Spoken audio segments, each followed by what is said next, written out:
Chapter 1: The Mysterious Note. Bob was an ordinary man with an extraordinary talent for blending into the background. He lived alone in a quiet suburban neighborhood, worked a mundane 9-to-5 job, and spent most of his nights watching TV or scrolling through conspiracy forums on the internet. It was all just harmless curiosity, until the day the note appeared under his door. It was a simple white envelope, no stamp, no return address. Bob's hands trembled as he opened it, revealing a single piece of paper. The message was typed, no signature. "They're watching. Don't trust anyone. The truth is buried beneath." Bob's heart pounded. He glanced around his small apartment. Who would send this to him? Was it a prank? His thoughts raced as he tried to rationalize the note. It had to be a joke, something from one of those conspiracy forums he frequented. But something deep inside him knew this was no prank. He couldn't shake the feeling of being watched. Chapter 2: The Man in the Shadows. The following day at work, Bob's routine was interrupted by the gnawing sense of paranoia. As he sat at his desk filing meaningless reports, he noticed a man outside the building. He wasn't moving, just standing there, staring up at Bob's office window. Dressed in a dark trench coat and sunglasses, the figure seemed almost out of place, like he belonged in another era. Bob tried to shrug it off, but when he left the building that evening, the man was gone, only to reappear behind him, half a block away. Bob quickened his pace, heart racing, as the figure stayed in step, never too close, never too far. When Bob rounded a corner, he ducked into an alley, his breath shallow. He glanced back. The man was gone. The warning. That night, Bob couldn't sleep. His mind raced with the note. The man, the paranoia gnawing at him. He was staring at his computer, the glow of the monitor the only light in the room, when a new email popped into his inbox. The sender's name was simply Deep Throat. The subject line read, "We need to meet." Bob's fingers hovered over the mouse as his pulse quickened. He hesitated before clicking. The message contained an address and a time, midnight, at a rundown diner on the outskirts of town. The name Deep Throat sent chills down Bob's spine. He knew the name from history, a key figure in the Watergate scandal. Could it be the same person? Was this some kind of twisted conspiracy? As the clock ticked closer to midnight, Bob grabbed his jacket and headed out into the cold night, unsure if he was walking into the heart of a conspiracy or losing his mind. Chapter 4: The Meeting. The diner was old and worn, its neon sign flickering in and out. A couple of truckers sat at the counter, nursing their coffees, but no one else seemed to notice when Bob walked in. He took a seat at the far corner, as per the instructions. Moments later, a man slid into the booth across from him. His face was obscured by the shadows of the diner's dim lighting, but Bob could make out the deep lines around his mouth, the gray stubble, and the sharp glint of his eyes. "You got my message?" the man asked in a low, gravelly voice. Bob nodded. "You're Deep Throat," the man smirked. "Call me whatever you want. What matters is I know what you're up against." "I don't understand. Why me?" Deep Throat leaned in closer. "Because you stumbled onto something you shouldn't have. The truth you've been chasing online. It's not just stories, Bob. It's real, and it's dangerous." Bob's throat tightened. "What do you mean?" "They're watching. They know who you are. You've seen too much, and now they want to make sure you don't dig any deeper." Before Bob could ask more, Deep Throat slid a small flash drive across the table. "Everything you need to know is on this. Don't trust anyone. Not even me. If you want to survive, you'll follow the clues and get to the bottom of this. But be warned, what you'll find will change everything." Chapter 5: The Hunt Begins. Bob left the diner with the flash drive burning a hole in his pocket. His mind was reeling. Could this all be some elaborate ruse? Or was he really caught in a conspiracy far bigger than he could comprehend? Back home, he plugged the drive into his laptop. Files began to appear. Documents, photos, video footage. The deeper he delved, the more horrifying the picture became. It was a government cover-up of unimaginable proportions. People had disappeared without a trace, entire towns erased from existence. And in the center of it all, a shadowy organization simply known as the Collective. Suddenly, his screen flickered and a message appeared. "We know you're watching, Bob. You're not safe." The lights in his apartment flickered. Bob's breath hitched as he heard the distinct creak of his front door opening. Slowly, he turned, his heart racing, eyes widening in terror. Chapter 6: The Chase. Bob bolted from his apartment, fleeing into the night. He could hear footsteps pounding behind him, relentless, unyielding. Whoever, or whatever, was after him was closing in fast. His lungs burned as he ran through the darkened streets, barely thinking, just reacting. Deep Throat had warned him, but he had no idea it would be this bad. As he turned a corner, he found himself face to face with a group of men in black suits. They looked like government agents, cold and emotionless. One of them reached out for him, but Bob ducked into a side alley, desperately searching for an escape. His mind raced. Where could he go? Who could he trust? Chapter 7: The Revelation. Bob finally managed to lose the agents in a maze of alleyways, but he knew he couldn't run forever. He needed answers. He needed to know why they were after him, and what connection he had to this conspiracy. Back at a safe location, Bob accessed the files again, this time more carefully. As he pieced together the fragmented information, a horrifying realization dawned on him. This wasn't just about cover-ups or government experiments. This was something far darker. The collective had been experimenting with manipulating reality itself. They were testing ways to control people's perception of the world, to bend time and space, to create a new order where nothing could be trusted, not even your own memories. And Bob? He was part of the experiment. Deep Throat's betrayal. Just as the pieces of the puzzle were starting to make sense, there was a knock on the door. Bob's blood ran cold. He peered through the peephole to see Deep Throat standing there, calm as ever. "Let me in, Bob. We need to talk." Bob hesitated. Could he trust this man? Deep Throat had given him the flash drive, yes, but something about him always felt off. Against his better judgment, Bob opened the door. Before he could say a word, Deep Throat drew a gun, his eyes cold and determined. "I'm sorry, Bob. This is bigger than both of us. You were never supposed to know." Chapter 9: The Final Escape. With a surge of adrenaline, Bob managed to knock the gun from Deep Throat's hand, and they struggled in the doorway. In the chaos, Bob broke free, running once more into the night, but he knew now there was nowhere left to run. Chapter 10: The Truth Beneath. As dawn broke, Bob stood at the edge of the city, looking back at the life he once knew. Everything had changed. He had learned the horrifying truth. Reality itself was being manipulated, and he had become a key pawn in the conspiracy. But Bob wasn't ready to give up. The truth was out there, buried deep, beneath layers of lies, cover-ups, and betrayal. And he was going to find it, no matter the cost. The night air was thick with tension as Bob continued to run. His mind raced with the impossible revelations: government conspiracies, reality manipulation, and now Deep Throat's betrayal. But something deeper, darker, gnawed at him. The sense of being hunted had escalated, turning from men in black suits to something far worse. As Bob fled through the deserted streets, a piercing screech cut through the silence, unlike anything he'd ever heard before. It was high-pitched, guttural, and primal, like the scream of something not of this world. He skidded to a stop, heart pounding. The shadows around him shifted unnaturally, as if they were alive, watching. He stumbled into an abandoned building, seeking refuge. Panting heavily, he collapsed against the cold concrete wall, his pulse thundering in his ears. But just as he began to catch his breath, the walls themselves seemed to pulse with an eerie energy. He could hear faint whispers, low, guttural voices speaking in a language that felt ancient and unnatural. Suddenly, his laptop chimed. An email. He fumbled to open it, dread coiling in his stomach as he saw the sender. "They are not what you think. The collective was only the beginning. There is something older, darker, something that feeds on us. You need to understand they're not human. Find the source. They're here." Before he could process the message, the ground trembled beneath him, and the shadows in the corner of the room coalesced into a figure, tall, grotesque, and utterly inhuman. Its skin seemed to ripple like liquid shadow, and its eyes glowed a sickening, fiery red. Bob froze in horror as the creature let out another guttural screech, revealing a maw of sharp, jagged teeth. His mind barely had time to register it before the figure lunged. Chapter 12: The Forgotten Truth. Bob barely managed to scramble out of the building, but the creature was relentless. He dashed through the streets, weaving between alleys and over fences, the demon alien hunting him with inhuman speed.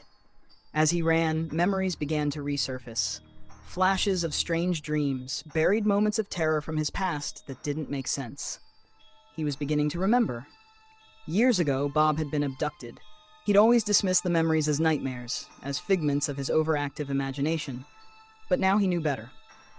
The flashbacks hit him with force. Cold steel tables, blinding lights, and towering figures standing over him, their forms obscured by a haze of fear and confusion. They weren't human. They had never been human. The collective wasn't just a secret government project. It was a collaboration, an alliance between shadowy agencies and these ancient, demonic extraterrestrials. These beings had been here long before humanity, manipulating reality, bending time and space for their own dark purposes. They fed on human fear and despair, using the planet as their hunting ground. Bob was never meant to remember. Chapter 13: Deep Throat's Revelation. With the creature still on his tail, Bob had no choice but to return to the only person who had answers, Deep Throat. He found him in a darkened parking garage, pacing nervously. Deep Throat's eyes were wide, as if he had seen something far worse than anything Bob could imagine. "I didn't tell you everything," Deep Throat said as Bob approached.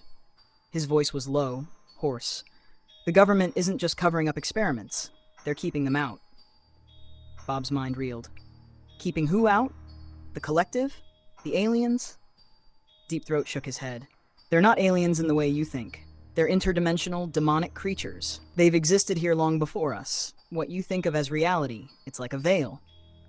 And they're trying to tear it apart. They've already found ways in, small cracks in the fabric of space, and now they want to come through completely." Bob felt the weight of the words hit him. "But why me? Why am I part of this?" Deep Throat hesitated, glancing around nervously. "Because you're the key, Bob. They implanted something in you when they took you years ago. A fail-safe of sorts. It's why the collective is hunting you. They need what's inside you to open the final gate." Bob staggered back, the revelation too much to bear. Inside him?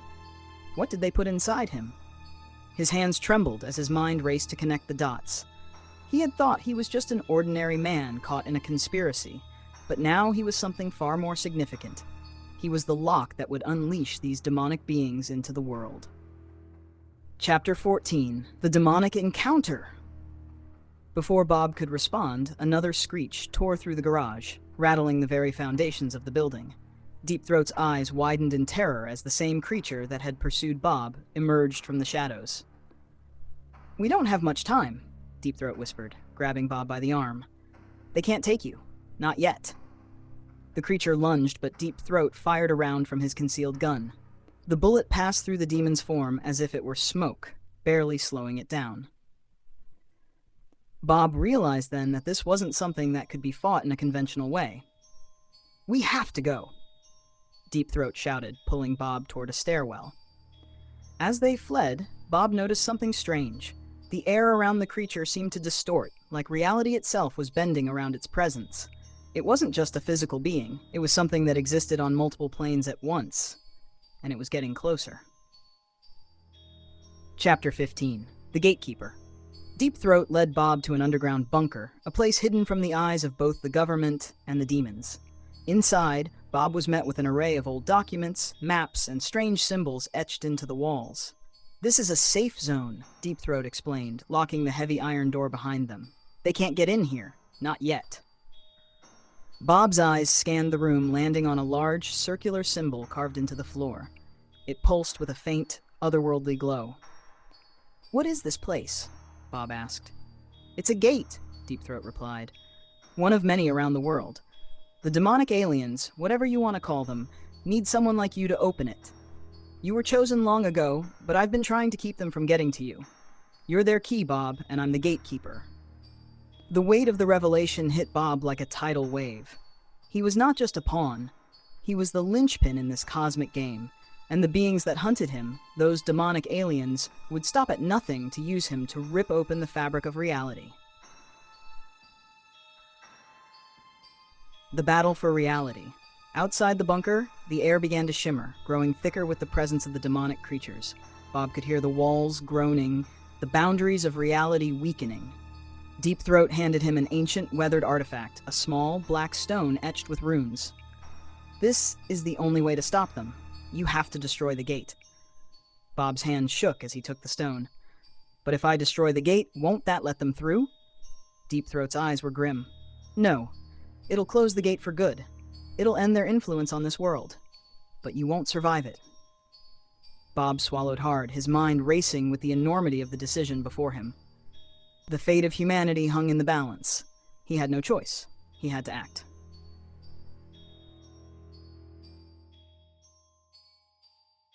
Chapter 17. The Decision. Bob stood in the center of the bunker, staring at the ancient black stone in his hand. His mind raced as he processed Deep Throat's words. Destroying the gate meant ending the threat of the demonic aliens once and for all, but it also meant sacrificing himself. The creatures, ancient and malevolent, were waiting for him to make a choice. Outside, the walls continued to groan under the strain of the beings pressing against the boundaries of reality. Time was running out. Deep Throat stood at the edge of the circle, watching Bob with an unreadable expression. "This is it, Bob. You've got to make the call. There's no coming back from this." Bob's breath was shallow, his pulse pounding in his ears, but as he looked down at the black stone, something clicked inside him. He had been running for so long, afraid of the unknown, terrified of the powers that sought to control him. But now, in this moment, he realized something profound. He wasn't just a pawn in their game. He was the key, and he had the power to stop them. "I won't let them win," Bob whispered, gripping the stone tightly. Without another word, Bob stepped into the center of the glowing symbol on the floor. The air around him began to hum, crackling with energy as the gate responded to his presence. The shadows outside the bunker pulsed and writhed, the creatures growing more frantic as they sensed the final confrontation. Deep Throat watched in silence, his eyes dark with understanding. He had always known this was how it would end. Chapter 18. The Final Confrontation. As Bob stood within the circle, the demonic aliens began to materialize around him, their twisted forms slipping between dimensions. Their glowing red eyes locked onto him, their guttural voices chanting in a language that scraped against the edges of his sanity. They were terrifying, ancient entities, but for the first time, Bob didn't feel fear. He felt resolve. He closed his eyes and focused on the stone in his hand, feeling its cold surface pulse with the energy of the gate. The ancient runes etched into the artifact began to glow brighter, filling the room with a radiant light that pushed back the encroaching shadows. The creatures screamed, their voices filled with rage and desperation. But Bob didn't falter. He could feel the gate beneath him trembling, the very fabric of reality straining as he prepared to do what needed to be done. In a single decisive motion, Bob raised the stone above his head.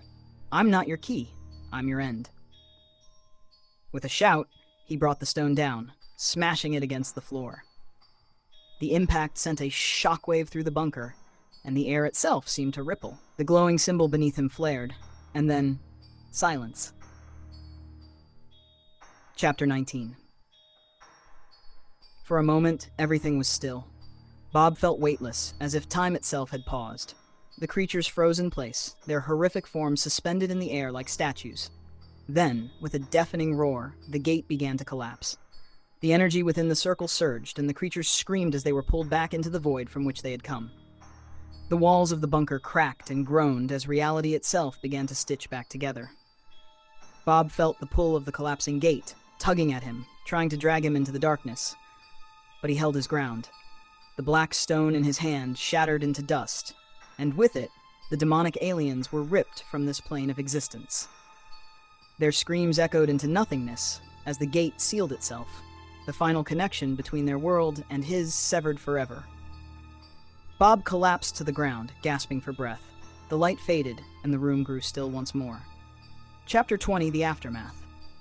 When Bob opened his eyes, he was alone. The bunker was quiet, the walls no longer trembling under the weight of the creatures. Deep Throat was gone, and the world outside seemed peaceful. Slowly, painfully, Bob rose to his feet. His body ached, but he was alive. He had done it. He had stopped them. As he stepped out of the bunker and into the cool night air, the world around him felt different. There was no sense of danger, no oppressive weight of the demonic presence. For the first time in what felt like forever, Bob felt free. He looked up at the sky, the stars twinkling in the darkness above. The air was crisp, clean. The demonic aliens were gone, their influence erased from this world. The collective's conspiracy, the manipulation of reality, it was all over. But more than that, Bob had found something within himself that he had never known was there. Courage. Strength. The ability to stand against the darkness, to face the unknown and come out the other side. He was no longer just an ordinary man. Epilogue. A new beginning. Weeks passed, and life began to return to normal. Bob moved to a quiet town, far from the city and the chaos that had once surrounded him. He lived simply, keeping to himself, but every so often, he would catch a glimpse of something. A shadow moving in the corner of his eye, a whisper on the wind, that reminded him of what he had faced. The world had no idea how close it had come to falling apart, and that was how it should be. One evening, as Bob sat on the porch of his small home, watching the sun dip below the horizon, he felt a strange sense of peace wash over him.